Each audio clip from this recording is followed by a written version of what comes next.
Today Motorola has officially taken the wraps off the Moto G Play 2024. This phone will become available in the US at Amazon, Best Buy, and Motorola's online store on February 8 for just $149.99. Subsequently, you'll also find it at Consumer Cellular, Verizon, Xfinity Mobile, Visible, Cricket, AT&T, US Cellular, Cox Mobile, Straight Talk, Walmart Family Mobile, Total by Verizon, and Simple Mobile. In Canada, it arrives earlier, namely on January 26, at select carriers and national retailers, but unfortunately Motorola hasn't announced a price for Canada, only saying it varies by carrier. Okay, so let's see what the new Moto G Play 2024 brings to the table.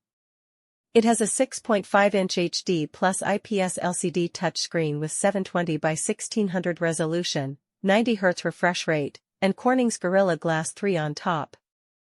The phone is powered by Qualcomm's Snapdragon 680 chipset, which doesn't support 5G.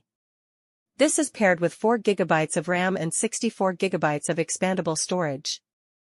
On the rear sits only one camera, a real rarity these days. It's a 50MP snapper with a LED flash. For selfies, you get an 8MP camera. The Moto G Play 2024 has a 5000 mAh battery with support for 15W wired charging.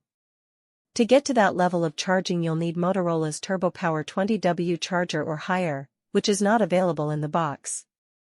The phone runs Android 13, unfortunately, and the company hasn't talked about updates at all.